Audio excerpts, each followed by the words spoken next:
Tina, I made it. How are you? I just got off the I'm phone with good, somebody else. Matt. I'm Good. good. I was wondering if anybody was coming for a while there. Well, no, I had every intention. I just realized, whoops, it's 3:20 now, I know. but I I'm know. here. Thank God we started early. You should be all set if you want to do a test Okay. screen how share, do we but do it that? should be set. Yeah, I'm just curious. Let me up my volume. Can you hear me okay? Absolutely. All right. Is this better? That's fine. All right, good. So how would I share my screen? Do I hit So the go green down- button? Yeah, Go down to the bottom and you right. get like a bar across the bottom. Once your Yes. cursor is there, then you hit share screen. Share screen. Okay. Yep, and all of your screens, all the things you have access to will come up.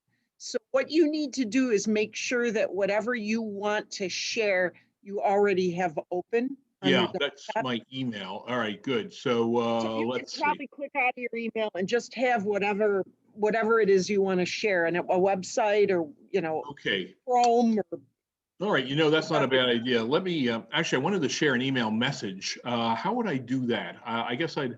so want- go to your email, open it up, and All right. have it right there on the desktop. All right, there it is. Okay, I've got my email opened up. Let me Right. put Montgomery. All right, I'm gonna ask you to help me do this. All right, we have a climate action plan. All right, I'm gonna share what Montgomery County, Maryland has done. All right, there it is. And then let's see, let me go back to Zoom. All right, can you see me? All right. Oh, yeah. Yeah, All so right. go down now to hit share screen. All right, let me do this. All of the things that you have access to should come up. Okay, there you go. Share screen. Do you see that email? Yes, let me see if I can find the email. I'm sharing screen, all right? Now, I'm not seeing it, Matt. I'm seeing you. So you're not sharing screen. no, I'm not, something's not, okay, how's that? You've got to click, there you go. Okay. All right, good. Now wait, it says it started screen sharing, but I want to see what you're sharing. What I All right, have is the Zoom screen. There you Yeah. go. Now you've got a picture of Mark Elrich. You got it. All That's right, good. Yep. And that what I'm will- gonna do is just zip through this with everybody. Yep. I just want to take 5 minutes and introduce them to the Montgomery County Climate Action Plan, which was just released. Okay, good, good, good, good. Now, do you You're want to good. leave everything like this for now? And then do you want to take the screen back after I'm done? All you have to do is click out of it. Okay. And then, Stop share, I guess, right? Okay. right. And then everybody else has the ability to share as well, because I've All right. include everybody in. So you can see me, I can see you, you can hear me loud and clear, I can hear you loud and clear, and you can see the Montgomery County Climate Action Plan logo in front. Okay. Yep. Perfect. Perfect. Why don't I leave everything as is? Well, because you got to start the meeting. Yeah, that's right. Okay, gotcha. So what we'll do early on, I'll just say, welcome. This is actually our 12th meeting. I'll thank you again for the Unbelievable, minutes. isn't it? I know I'll ask Michael Udelson to lead the minutes approval, and then he can go right into the legislative update. I think that's next, right? And then Yes. after that, I'll just speak for a second and I'll salute Sue Hughes Smith and Clem for being on WXXI this week. I didn't see it, but I know it's been recorded and folks can. Right, it's there if you want to go listen to it. Yeah. Fred Ansello will not be here today, and of course, Mike Garland is on vacation. Yeah, okay, fair enough. Fair enough. So this could Those be a are the fairly only short people I meeting. know or have Okay. heard of. Carl is still on the committee, but I don't know if she's going to be making most of our meetings because I know she's Yeah, got I don't- academic I don't- workload. I haven't heard from her, so I can't speak to that. Yep, it looks like Michael Udelson's signing on. Good. So you're gonna want to get out of screen share, buddy, so we can see your face. All right, good. So what do I Down do? to the Stop? bottom, Yep. and then where it says share screen, it's, stop share. Okay, it's actually up top, so I'll stop share. There you All right, go. let me all right, and then let me do this. Yay! Yay, let me try it again. Share screen. Yep. Share. I want to make sure I'm where I need to be. And okay, it comes right up where I want us to be. Okay, Yep. good. Then as I click Yep, read me and so on and so forth. Okay, good. So that's the key. I'll stop share so Yep. you can see me. Hey, there's Mike. Michael. How are you? I'm good. How you doing? You still Good, good. still learning this Zoom thing, huh? I'll tell you, you can never get too smart with this stuff. And Technology, I once you think- do figure it out, they change it, so. Thanks, honey. Is the great enabler That's and right. also the great disabler too. I'll tell you, without our life support machines, we're not terribly useful anymore, are we? I know. I'm sitting in the county legislature office because we have the meeting right after, but I think we'll Okay. probably move along pretty quickly today, Yeah, which would be great. that'll be fine. So Mike, I'll get us started. I'll welcome everybody. I'll turn the platform over to you for minutes approval. Do you want to go right into the legislative update and Yeah, I'll just take keep a bow? going. And then you can turn Sure. the meeting right back over to me. I'm going to salute Sue Yu Smith and Clem Chung for being our newest radio celebrities. I'll also mention that Sue won the Democratic primary for the 14th legislative district in an absolute nail biter. That wasn't too close at all, was it? Oh my God. Yeah, And then I'll just lead everybody into, the Montgomery County screen I spoke to you about. yeah, I'll make- yeah, I'm looking forward to that. And Tina, I'll give you all that information afterwards for the minutes. Thank you. Just email it to me. I'll work on them tomorrow. Okay, good. No problem at all. Thank you. So Tina knows that Mike's on vacation and Fred's not going to make it. And we're wondering about Carla. So we'll see who shows up. Yeah.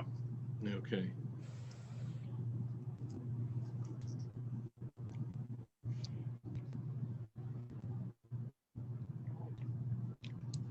Did Mike go somewhere fun or do we know? I don't know. I didn't have a chance to ask him. I hope so. These stay-at-home vacations or staycations get old awfully quickly, I found. Yes, You can only do so much housework. Yeah. I don't know how many weeds I've pulled the last year, thanks to COVID, but I got a lot of them. But, they keep coming back, too. Then the gypsy moth was a disaster. Luckily, we had our trees injected, but our neighbors got theirs chomped to death. Really? Still sweeping up, bits and pieces of what the caterpillars left behind. We've been just having deer just eating all the vegetation, flowers, the hostas, just everything. They're just. They love my wife's hostas, and they're terrible. They don't leave a tip. They just eat, munch, leave, and they leave a little bit of themselves behind, but nothing monetary. In fact, they like to just hang out. They're not even scared of us anymore, we're finding. There'll be 3 or 4 in the backyard. They'll look at us and then just continue to eat. There's a couple of them that they won't take an apple out of Karen's hand, but they'll let her come right up and set it down at their feet. Uh-huh. Yeah, they've gotten pretty domestic, Yeah. But we get a lot. We have a little stream that comes down, right, runs through our backyard, in the back of the yard, and they follow it down from the Tinker Nature Park up there on Calkins Road. So there, just tons of them. Oh yeah. We're right up against Wine Woods here in the town of Pittsford, and there's no shortage of deer, that's for sure. And they really enjoy all our backyards up against the town border. Yeah. Hiya, Sue. Hi, Sue. Hi, Matt. Hey there. How are you? Good to see you. Doing well, thanks. Good. Great. We're just waiting for everybody to log on, slowly but surely. Sure. Now, you got any special plans for the summer? Or? Well, our 2 daughters are out of town right now, but they're coming back, and we're going to go down to Glimmerglass in Cooperstown mid-July for a concert. We may go to Manhattan for a week or so. Nice. My wife and I are off to see the Blue Jays play the Devil Rays in Buffalo this weekend. There's Nice. Major League Baseball in Buffalo. It may not last too long, but as far as right. Canada's concerned, they're still closed. So Right. we've been down to DC a couple times. We've gotten a baseball game in down there too. So we've done some traveling. We'll probably wait until next year to go overseas. That's for good. Mm. We're still not so comfortable yet with international travel. Sure. I'm still processing COVID cases for the county, and we're down from 800 a day to like 14 a day now. Wow. I think the vaccines made a difference, and the fact that all the residential college students have gone home for the summer has made a big difference too. They were the worst offenders toward the end of the spring semester. Oh, is that right? Well, they go to parties, they'd have a good time, they come down with the coronavirus. They wouldn't feel terribly sick because they're young and robust, Mm-hmm. but the concern is they go back to their dormitories and get everyone else sick. Mm-hmm. And then, they could get mom and dad and grandma and grandpa sick. And that's, months before we really got to where we are vaccination wise in the state. Yeah. As people were getting vaccinated, the older folks are still quite vulnerable. But we'll see what happens. We're kind of anxiously awaiting Labor Day and the return to school And we'll see if any of the variants, come back and haunt us. Right. Yes. All right, I see Helen, John, Leah, Ryan. Okay.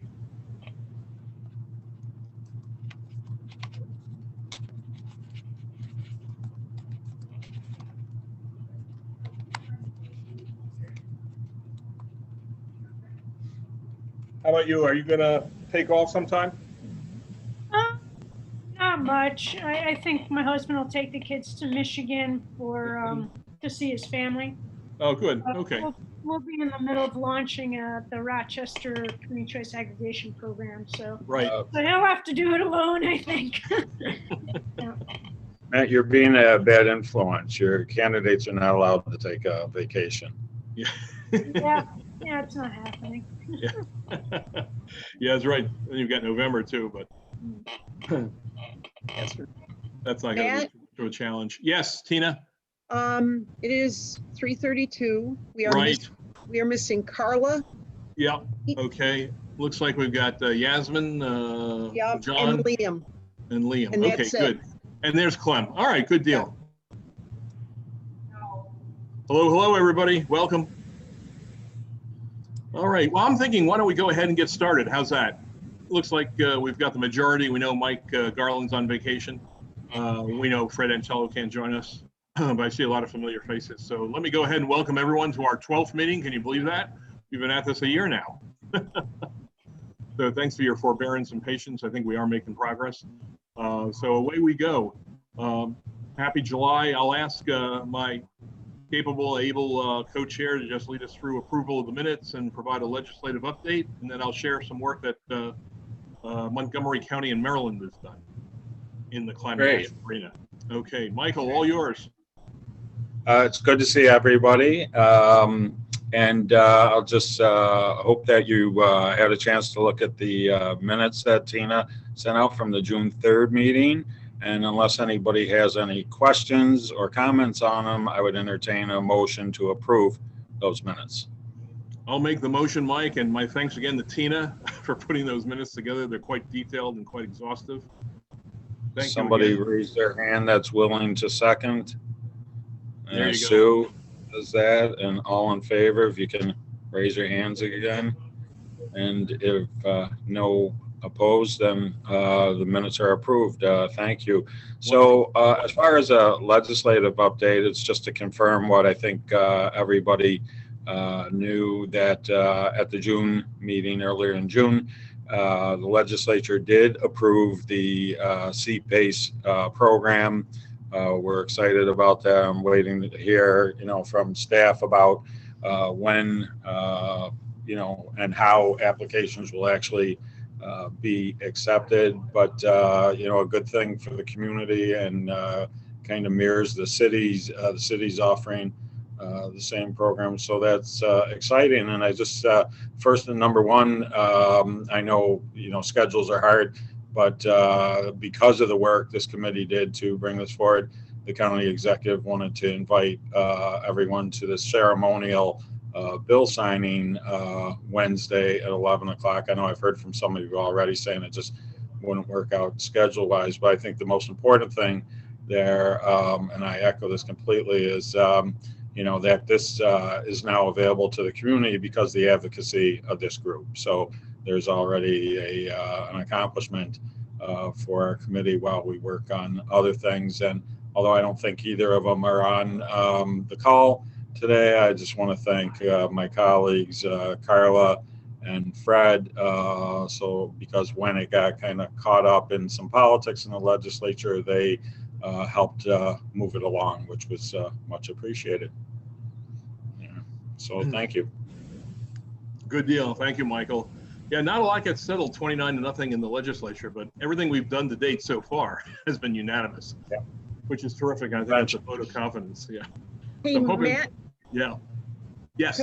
can I interrupt for a second? We have two folks on the phone. I need to know who they are. Oh, yes. I see two phone numbers. Yep. Yeah, 201-317-8218. Yes, this is Robert Dabity from Michael Baker International. I couldn't get into the Zoom meeting. It's asking me for a password I don't have. Yeah, I don't know what's up with that. We had folks in the office with the same problem. The other one is 727-9209. They're on mute though. Yeah. Can you Yeah, that's just gonna be, drop a note in the chat and let me know who you are, please? Yeah. That's all. Thank you, that's gonna be Matt. a Sorry to lasting interrupt. quote from the COVID days, right? You're on mute. Good Yeah. deal. Thank you, Yeah, Tina. whomever is calling in and on mute, if you hit *6, it should unmute you. Okay. All right. I see Pat Gooch has joined us too. Okay, good deal. Excellent. Excellent. All right. I'm going to just interject a thought here before we move on to the update with Bergman Associates. Both co-chair Michael Udelson and I have family in Montgomery County, Maryland, and I subscribe to their emails from the county executive. They just announced their climate action plan, and I thought I'd take a minute just to share my screen and lead you through that.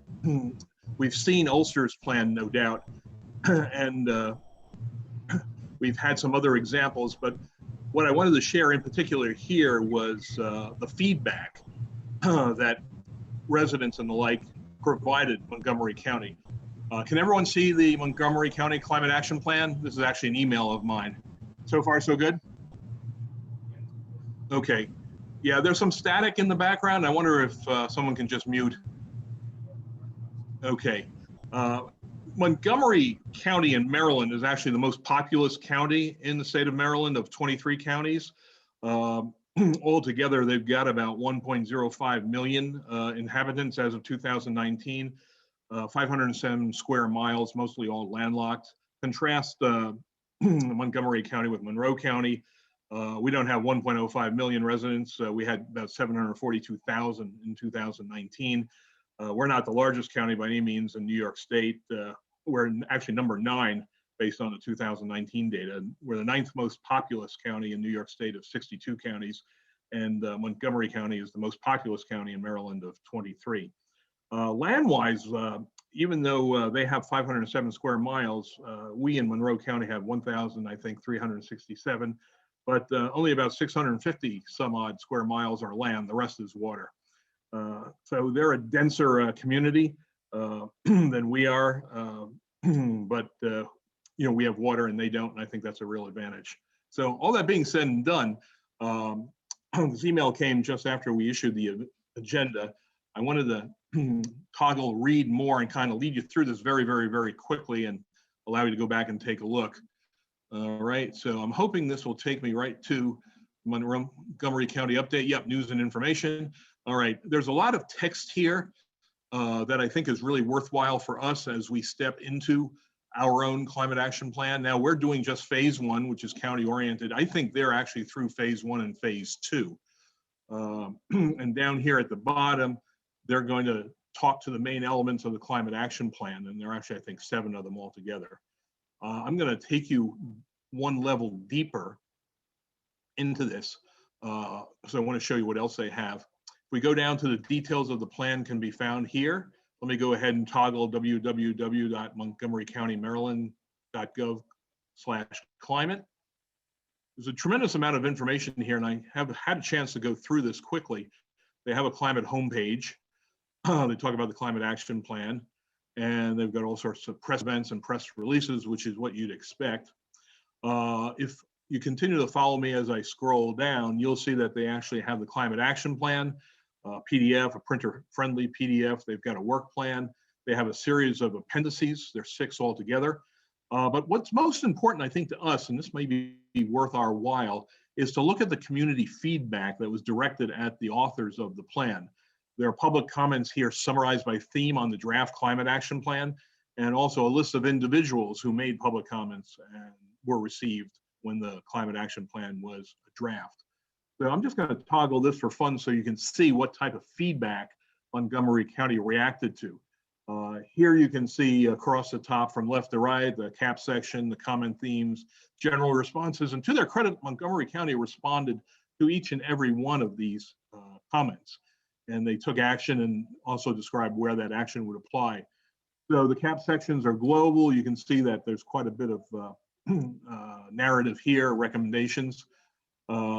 they kind of stepped through the plan, and in particular, they spent a lot of time on racial equity and social justice here, which I know is important to a lot of us, public engagement, so on and so forth. But there's quite a bit of information here. I think all this is worth our while sometime.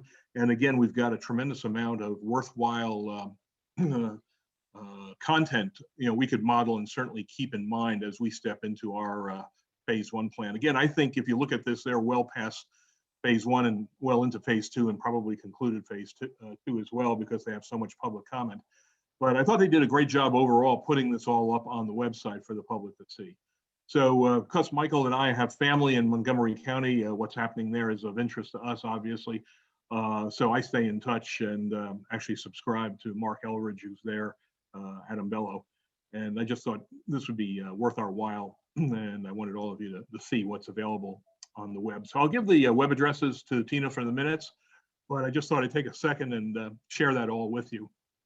How's that? Any thoughts, any comments? I think they did a hell of a job.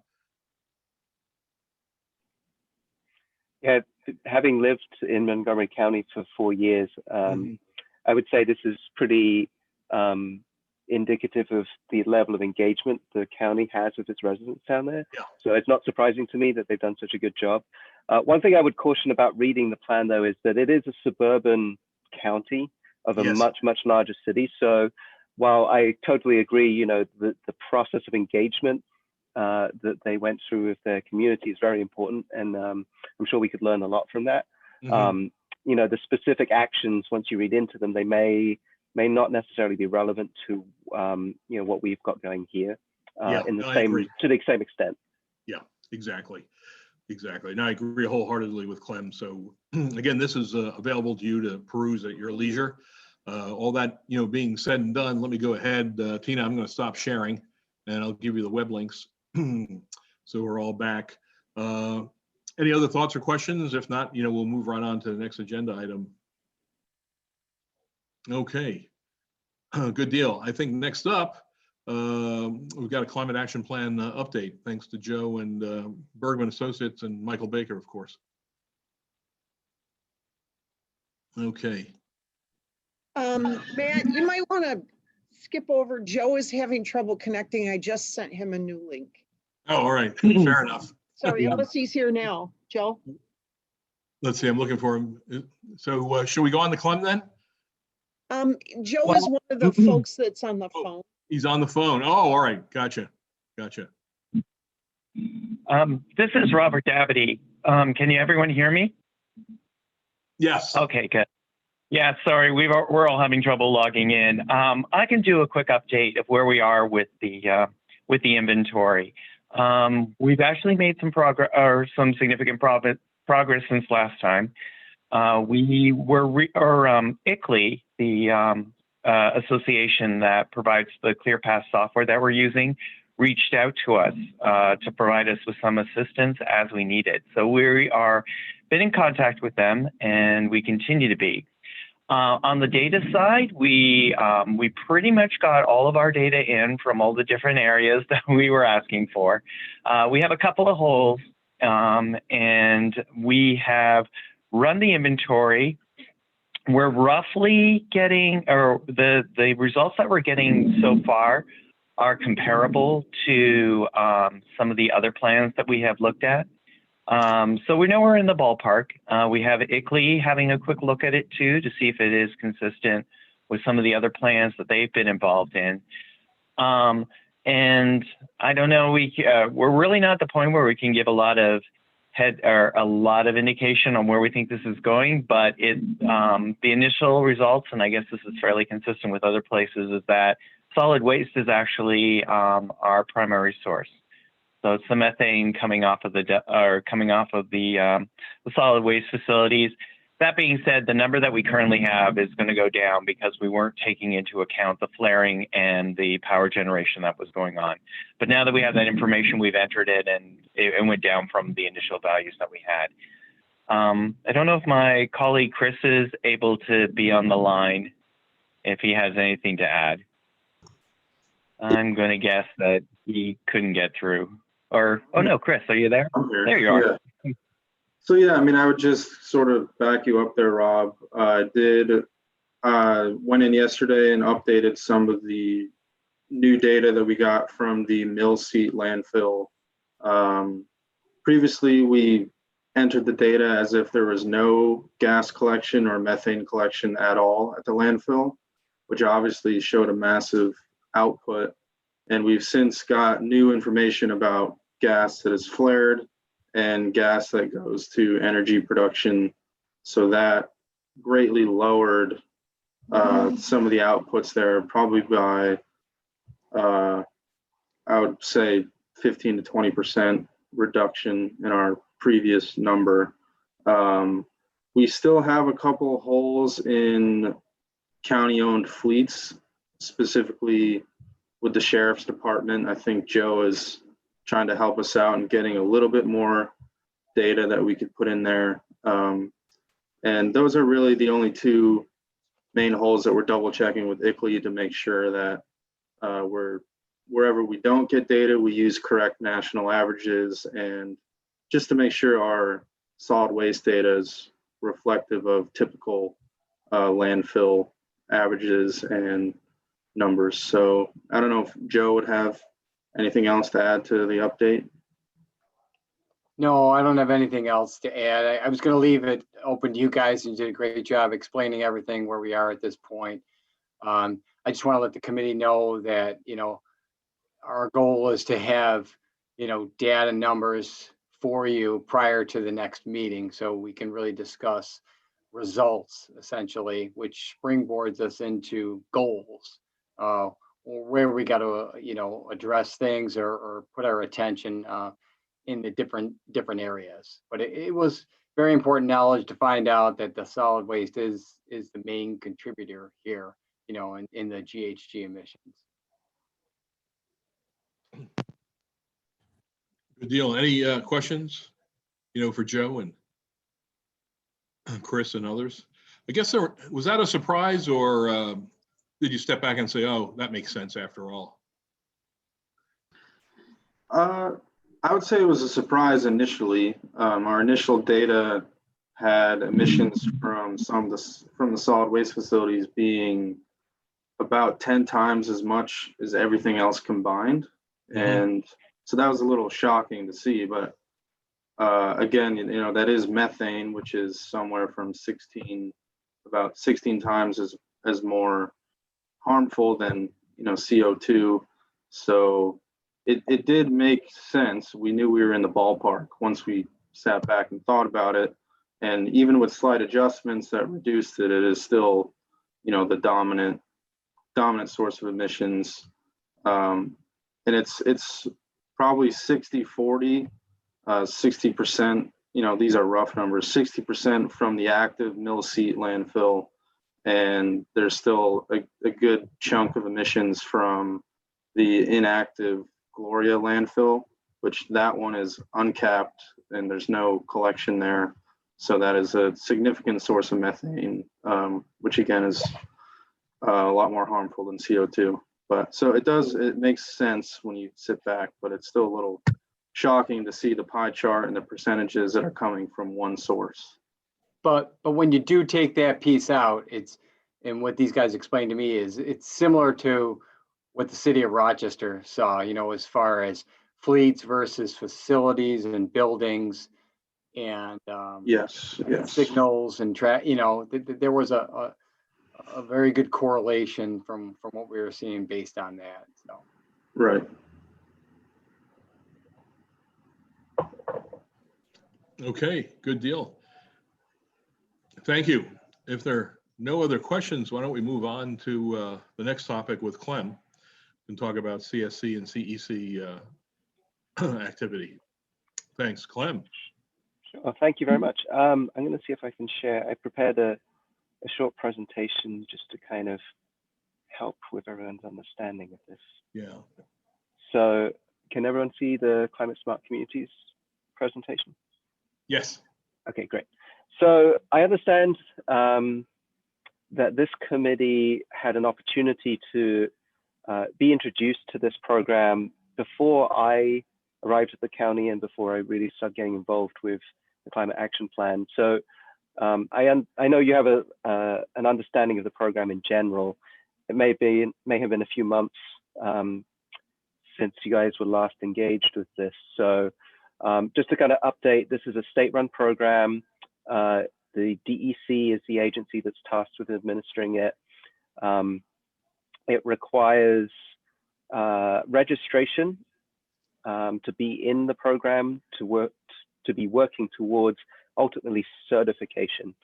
And the two elements that needed to happen for registration was that the legislature, or the body representing the community, had to adopt the CSC pledge, which the legislature did back in, I want to say March of 2020 originally. And then the second action item that needed to be completed was for a body representing the community, a task force, to be appointed, and then also a coordinator who would help pull all of the action items together once we got into the certification program. So we were registered in February 2021. I think I gave a quick update on that back in February. And you know, one of the things that we had to consider is who's going to fulfill those roles of the task force and the coordinator. So we presented to the county executive that because the Climate Action Plan Advisory Committee has been studying this, or had been studying this issue in depth for several months, it was appropriate that you guys would also be the best place to serve as a task force as well. So the county executive agreed. He also appointed DES, Mike Garland, as the coordinator, and Mike has delegated that responsibility to me. And since all of that happened, I have been kind of starting to look into the program. I've been helped out greatly in the last month by our newest member of the team, Isabel Haddad. I don't know if everyone can see her on the screen, but if you can give everyone a little wave. Isabel is our intern. She comes from ESF. She's actually graduated from ESF, so she's technically not an intern, but she's kind of here at least helping out, and we're very grateful for her for assistance. She actually graduated with her bachelor's degree in environmental science and communications. Is that right? In 2.5 years from ESF. So she's obviously a very, very smart person, and we're very lucky to have her on board. I'm very lucky to have her helping me out with this task. So just a little bit of information about the certification program, just as a recap. There are 10 pledge elements. And then within those 10 elements, there are 117 action items in the program as it exists today. So I believe the last time it was presented to the committee/task force,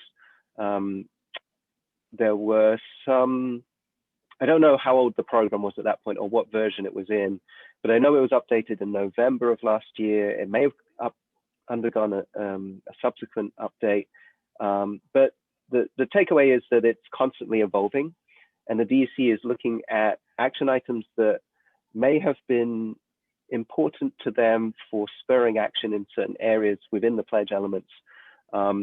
They monitor it to see their efficacy, you know, the take-up rate, and whether or not it helps meet their overall goals, because this is all ultimately now tied into the CLCPA, the state law, with the goals that are set associated with that. So currently, like I say, we are looking at the current program. Within the 117 action items, there are 2 mandatory action items, which actually are adopting the pledge and then appointing the task force and coordinator. So we've achieved those already, which is great. There are also 13 priority action items that kind of are spread out between the different pledge elements, that the DEC recognizes those as being impactful for the program in general, because they kind of lead to early stage planning efforts that get communities really engaged in the process of the implementation of these different programs. So they've identified 13, and as you look at the next 2 bullet items, there are currently 2 levels of certification. Now, don't ask me why there's no gold certification. I haven't got an answer back on that one yet. Maybe they're hoping that There is all- one community, just completely knocks it out of the park and does everything gets every available point. But currently there's the bronze certification level and the silver certification level. For bronze certification, you have to acquire 120 points, and each of the action items has a different level of points depending on how easy it is to attain and how much impact it has on impacting climate change. So in addition to gaining the points, there's also different levels between the certifications for the number of pledge elements that have to be represented. So you can't just do all of the action items within one pledge element. You have to kind of have a broader base than that. So for the bronze certification, that's 4 elements. For silver, it's 7 elements. And then you can also see there's a slight difference there's double the number of priority action items that are required for silver certification as are required for bronze. So unlike the CEC program, which I know this committee has also heard about, the way that the application to the certification works here is that you submit or you gather all the information about all the points, all the action items you've achieved, all the points you've achieved, and then submit one application to be reviewed and to the DEC to determine which certification level you're currently at. We here within DES wanted to shoot for the best certification that was available to us. So silver certification is really our goal. We looked at a number of communities who have also achieved silver certification to see what types of actions they undertook. Obviously, the county is slightly different from a city or municipality. So we wanted to kind of focus on other counties that have gone through this program. And luckily enough, one of those counties is Tompkins County, who we've been in contact with. I believe Ulster County may also be silver certified as well, but there aren't that many currently. Obviously, the DEC would encourage others to get their certification. So we have an opportunity to, from the county level, be a leader in this. So definitely we want to pursue the highest possible certification that we can. We are also fortunate that you guys met Rob Richardson and Jenny Lowenstein from the Regional Planning Council, I believe last month or maybe the month before. Rob, as he mentioned, has been in the position as a city manager or assistant city manager for the city of Canandaigua. He's actually gone through both programs, the CEC program and the CSC program. So the fact that he now works for the Planning Council, and the Planning Council is actually located just one floor up from DES in City Place, means that we have a great resource right here with us, who knows the program from a participant standpoint and also is involved in administering the programs, to assist the state. So we've had some conversations with Rob and Jenny, and their recommendation was there's really no disadvantage to submitting for bronze certification and then submitting again to silver certification. So those point totals, they're not exclusionary.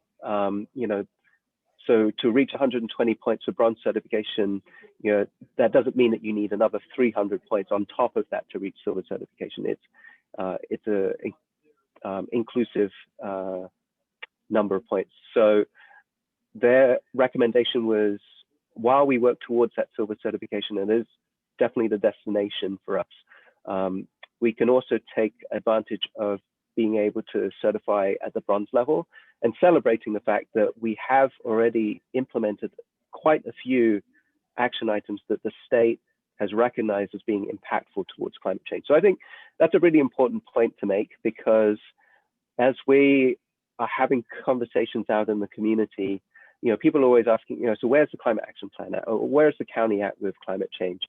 And currently we don't have, we don't have anything that's ready to present yet necessarily to the public. So having a parallel program like this, where we know we're making progress towards a goal, I think would be very helpful for the county and very helpful for the community to know that we're not just sitting and waiting for things to happen, that we are in the process of looking at what we can do that's kind of ongoing and complementary to the work that we're doing with the Climate Action Plan.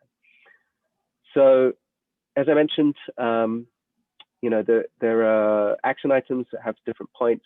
I did put a note in here that some have sliding scales. So I'll touch on that a little bit as we go into the status of where we are. So just to recap, the pledge elements, the 10 pledge elements are building a climate smart community. So that's really making the intent made to the community that we are serious about making an impact on climate change. So that would be the designation, the pledge and the designation of the task force and the coordinator. Then we look at inventory emissions, setting goals and planning for climate action. So obviously the work we're doing for the Climate Action Plan, both for internal operations and for the community, that's really where this pledge element is about. Number 3 is decreasing energy use. Number 4 is shifting to clean renewable energy. Number 5 is the use of climate smart materials management. Number 6, implementing climate smart land use. Number 7, enhancing community resilience. So this is kind of more of a switch. I think the first 6 are really kind of about climate mitigation. Element 7 starts to get into more adaptation, which is something that obviously we are constantly doing anyway, you know, through the work that we do with stormwater management and so on. Number 8, support a green innovation economy. So this is recognizing the fact that climate action is good, not just for the environment, but also for the economy and for businesses' bottom line. Number 9, inform, inspire the public. And number 10, engage in an evolving process of climate action. So recognizing that climate action isn't just preparing a plan and then putting on the shelf, that there is, you know, this is laying a roadmap for the future. And then there are a couple of additional elements which aren't numbered, but they do carry points with them. One is innovation and the other one is performance. So some of these items like performance, obviously you have to have the plan in place before you can start measuring your performance. So some of these elements won't be relevant to us at this particular time, but as we move forward through the silver certification phase and maybe into, you know, a future gold phase, you know, that will be something that we will be looking at. So where are we currently at? So this is the work that Isabel has been, you know, very diligently helping out with over the last week or so, trying to get a handle on, you know, where we sit in the program currently with all the different action items. So we decided that we would break this down into 4 different categories to help the committee understand, you know, our process and our thoughts behind the prioritization. So the 4 categories here are those action items which we consider are complete or partially complete, and I'll get to that in a little bit. Those which are currently in progress, but we haven't completed yet. And then there are 2 others, one which we consider to be near-term feasible action items that we maybe haven't started yet or are just kind of in the process of thinking about starting. And then also the long-term or desirable action items, which we know there's a definite path and there's a desire to complete those action items, but it'll require a bit more planning. Maybe it'll require the climate action plan to be completed before we can start implementing those action items. So you can see within our complete or partially complete category, we currently have 168 points. So we actually have enough points there in that category to submit for bronze certification right now. We don't currently have enough priority action items. If you think back to the slide that I previously showed you, we need 3 priority action items to complete the bronze certification application, and we currently only have 1. However, 2 of the priority action items are developing the greenhouse gas inventory for government operations, and then also creating a climate action plan for government operations. So as we are looking at our timeline for completing the CAP, we hope to be complete with the inventory, within the next month or so. And then we hope to be complete with the plan by the end of the year. So we should be in a position then at that point to submit for bronze certification by the end of this year, which I think would be a great feather in our cap. Then as you look through the other action items and the other points available, you can see that building on top of what we've already completed, we have enough, or we've already identified enough that would get us to that silver certification stage. So just a word on the partially complete action items. So we evaluated those action items that work on a sliding scale. Some of those actions, because it's a sliding scale, because you get additional points for example, the number of, or let me take electric vehicles as an example. So you get a certain number of points for electric passenger vehicles. Then you get another tier, or there's another tier of points available when you convert electric trucks, like pickup trucks, medium size duty or medium duty. And then large duty, like buses or construction vehicles. Obviously some of that technology is still in development. So we won't be able to take advantage of that right off the bat, but we can say that there are certain action items that we can get credit for and get at least the minimum level of points. So the way Isabel and I have approached this is we want to be conservative and make sure we don't overshoot in saying what we have already achieved, and just apply where there is a sliding scale, the minimum or most probable number that we can feasibly document and submit to the DEC for certification. So that's what that 168 points represents. The number with the asterisk 320, that is the total number of points inclusive of that action item or the action items in that category, if we were to be able to complete to the highest level of points within that action item. So you can see even within that, even if we did none of the other categories, the actions in the other categories, we would have enough points to get to over 300 for silver certification. However, some of those higher level requirements may be less achievable than some in new action items that we haven't completed yet, if that makes sense. So I just wanted to kind of throw that out there to give you guys a sense of the progress that we made. Both Isabel and I were surprised actually that we had achieved so many things, but we got a lot of good advice, like I talked about, from Rob, saying, these are the things that you may not be confident that these, you can take credit for these, but actually, in his experience, you can. So that's kind of how we approach this number. So I wanted to talk about the next steps for the CSE program. So there's currently a funding application, what the CFA stands for Consolidated Funding Application. This is a statewide application process for grant funding for a multitude of different programs. One of those programs that's included for this year is the CSE program, and I've got some more information on that. I'll show you on the next slide. But for this year, the DEC has determined that one of the action items that is eligible for funding under this is the creation of the Climate Action Plan itself. So you can get funding for the greenhouse gas inventory and also for developing the plan. And under that particular program, the maximum you can get is, I believe, $100,000. So we obviously have expenses related to our consultants that we've hired to help us develop the plan. So we think that that would be a perfect project for this particular application to be funded under that. And like I say, I'll go into some other possible areas for future funding. The next step then would be to collate the documentation that we've been searching for the action items that we've already completed. And we would also look at what other documentation we would need that's necessary to review the greenhouse gas impact of the changes that we've made through those action items.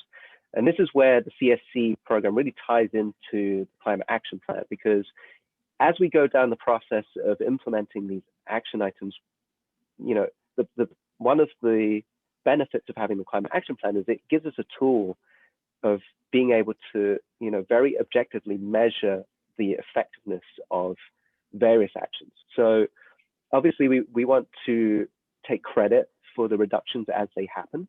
And that means that we will have to look at the, you know, each action item and potentially convert, you know, what that reduction would be in terms of mass of carbon dioxide equivalents. So that's something that, you know, we hope to develop in conjunction with the Climate Action Plan as we are going through phase 1.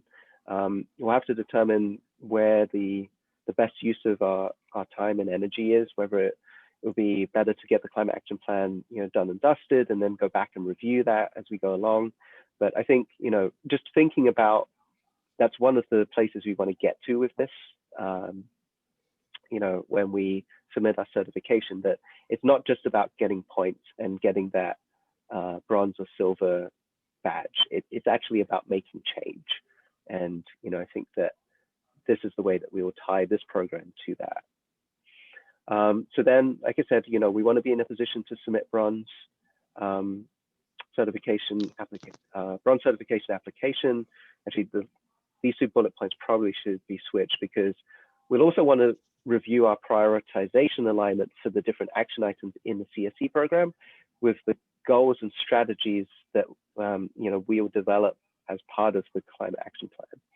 So, you know, right now we are looking at things in terms of, this is what's currently in the works, this is what we think is achievable, but we want to make sure that it aligns with what ultimately we say to the public and commit to the public through the Climate Action Plan, that our actual goals will be.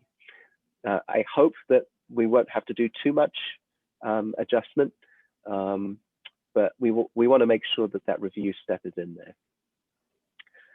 As I mentioned, we want to continue to review funding opportunities, because that's a big part of our duties here, you know, within government, is to make sure that we are being fiscally responsible as we're trying to implement the actions that will get us to our environmental goals, and then ultimately submit for silver certification. So my last slide, and we can go back to any of these slides as we go through questions, but I just wanted to kind of give you a flavor of what kind of funding is currently available. So we currently have grants for the community rating system through the National Flood Insurance Program. We're currently working with our consultant. Actually, Bergman was the successful consultant applicant for that program to help us with that. And that's to get communities into the community rating system, or try to encourage them to get into the CRS to help reduce the cost of flood mitigation and flood insurance for their residents. So that's a climate adaptation grant. We also talked about our zero emission vehicles grant from the DEC, which is helping fund the installation of our 5 new charging stations. We also recently had an internal meeting to look at other facilities where we don't currently have charging stations, and look at the next opportunity there. The ZEV grant opportunity is a rolling program. So it's really, you know, a good idea for us to continue to just look at every possible opportunity to install charging infrastructure and get funding from the state for that. I mentioned the CFA through the CSC grants. This ties a little bit more information into the specific pledge elements that are covered in this year's funding package. So I mentioned the GHG inventory and the Climate Action Plan. There's also potentially funding available for fleet inventory and efficiency. So increasing the number of electric vehicles in our fleet. Under sustainable materials management, there's organics management, so food waste diversion, and also construction and demolition waste. These are both programs that Jasmine and her team are working on. Then there's the planning piece, which Pat is working on the county's comp plan. And obviously, you know, it's great to have them on board because the action items and the goals and strategies that we develop from the climate action plan will be weaved into the comp plan update. Complete streets, we have a complete streets policy. I don't know whether we currently have a bike pedestrian master plan. Something that maybe Pat may have more information, or definitely our colleagues at DOT. Yeah, Clem, I can weigh in on that if you want. Sure, absolutely. So 2 clarifications. We have an internal complete streets policy in the county, not a formal legislatively adopted complete streets policy. And those are 2 different things. Maybe semantics, but it does make a difference. And then also, we actually received funding this past year to undertake a active transportation plan. And we are currently in the process of developing that scope and anticipate hiring a consultant and moving forward on that by the end of the year. I don't know exact details of when, but ideally before the end of the year, that effort will get rolling. Sure. Great. Thanks, Pat. Yep. And then the last one on here, which is something that we've been, as we were going through the process of evaluating, what action items we would like to do. I think the natural resources inventory is a very interesting idea. And since I'm relatively new into the department, this is probably something more for phase 2 of the climate action plan, but we'd like to think about engaging with community organizations to see what level of understanding of our natural resources currently exists, and to what extent we at the county can be involved in creating something like this. And then finally, the climate adaptation pieces, the climate vulnerability assessment and resiliency adaptation plans. And I think this is something that we haven't necessarily talked too much about within the climate action plan itself, but it is something that, as I've been reviewing other guidance documents for municipalities and how to address climate change in their communities, is some of these things like the climate vulnerability assessment and the adaptation piece, whether that is something we will ultimately integrate into our climate action plan, or whether it stands alone, but we look at it through the lens of the Climate Smart Communities program. That's something maybe for the committee to consider once we get through into the goals and strategies piece. And then finally, we talked about the Clean Energy Communities program. To achieve the first level of, or unlock the first level of funding for CEC, we need 4 of the 10 high impact action items, and I believe we have 4. Again, we're working very closely with Rob and Jenny at the Planning Council to determine what information we need with that. So that's very exciting, because now that means there's funding that we can plow back into other actions that we want to achieve. And then NYSERDA has a number of other programs. The Rochester District Heating, I think we mentioned briefly in our last call, they're submitting an application for funding to do a heat pump pilot, which will hopefully also look at whether it's feasible to extract heat from our sewer system, in addition to the more traditional geothermal heat pump systems. So there's a lot going on. There's a lot of funding that potentially is available. But like I said, the advantage of following these state programs is that they're recognized at the state level.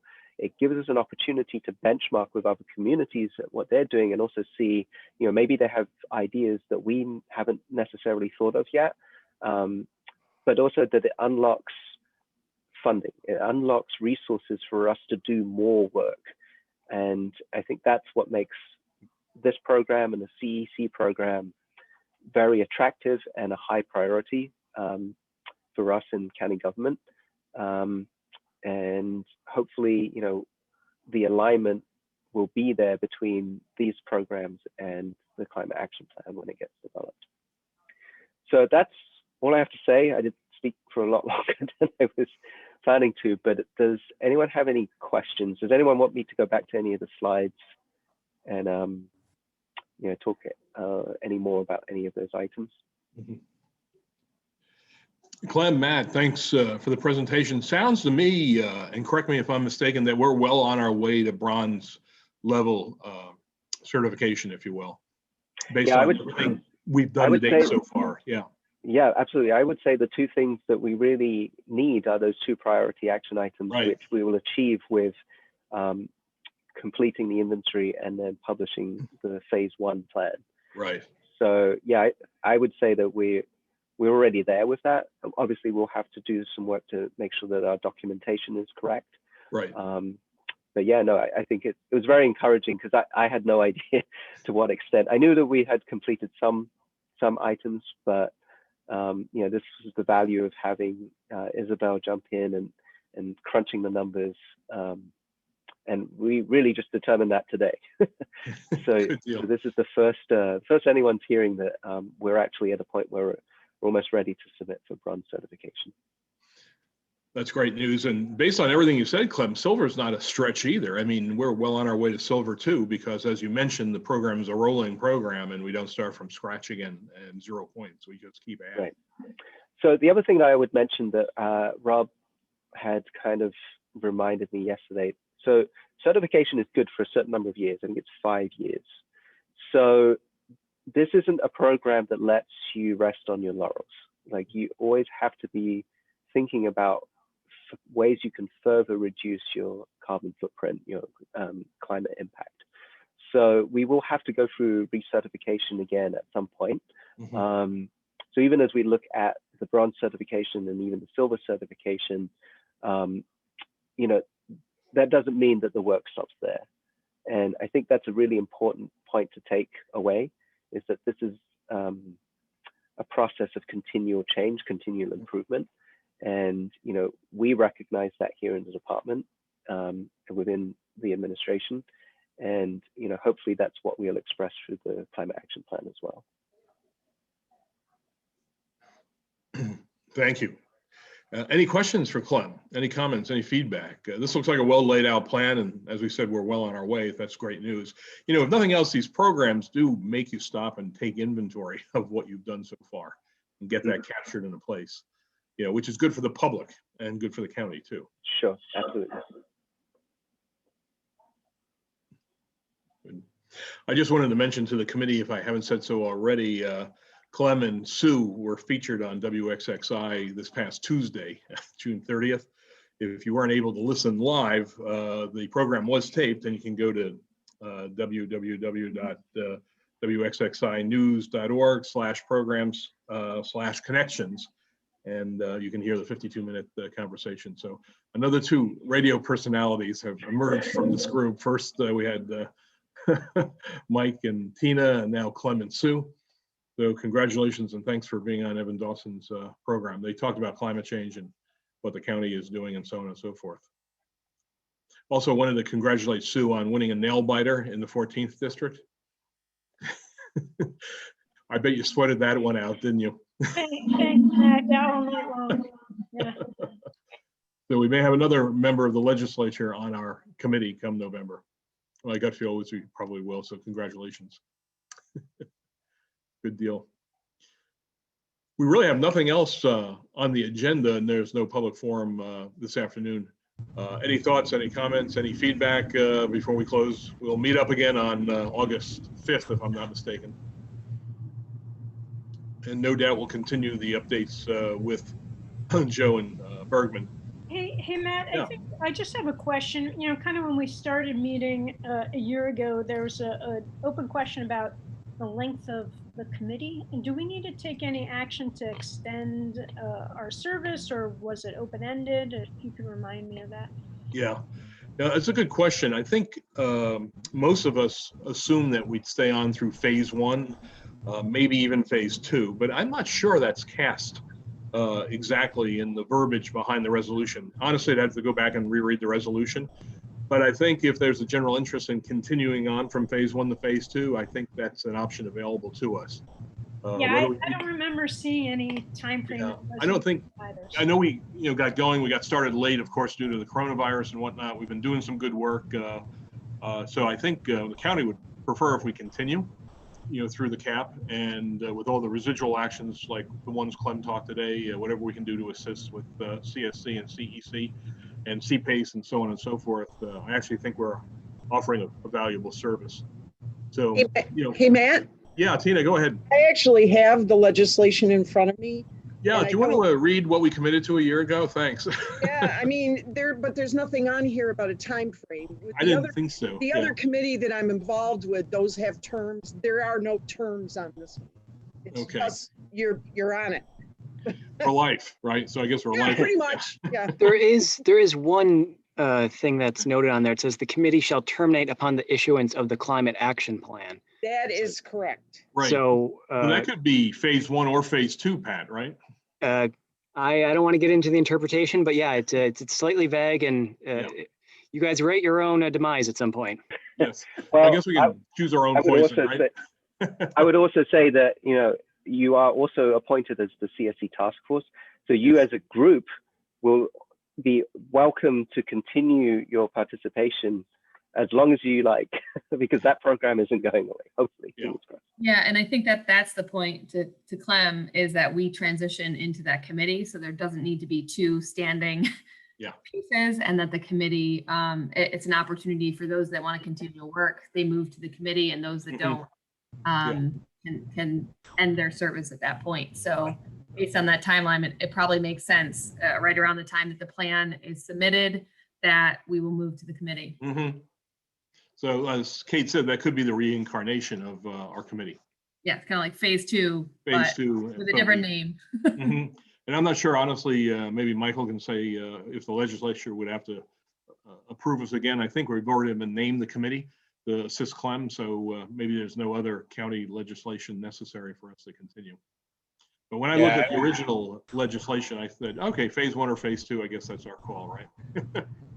Yeah, I think it would, logically be inferred that it was at the end of phase 2 is what that referred to. And I certainly don't think there's anybody, that I can't imagine a situation where someone's going to be trying to say, hey, they need to disband because they issued phase 1. Right. Right. Agreed. So, all right. I guess that means we're lifers, right? It's kind of like the Hotel California, right? You can check out but never leave, the Climate Action Committee. Oh, that's a great one for the student members. Yeah. That's all good. Yeah. Good deal. Yeah, appreciate the clarification. Yep. Good. Is there anything else we should discuss before we wrap up? I think our next meeting is Thursday the 5th, a month from now. So if we're good to call it a night, let me entertain a motion to adjourn in a second. Do I have a motion? Okay, so move. Thanks to Legislator Udelson. Do I have a second? Okay. I'll second. How's that? I think that officially adjourns us. Listen, have a great holiday weekend and stay warm in the heat and humidity, and we'll stay in touch. We'll see you August 5th, if not beforehand, maybe Wednesday, everyone. right, Michael? Yeah. Yep. So, Thank you. Thank you. So long, Thanks, everybody. everyone.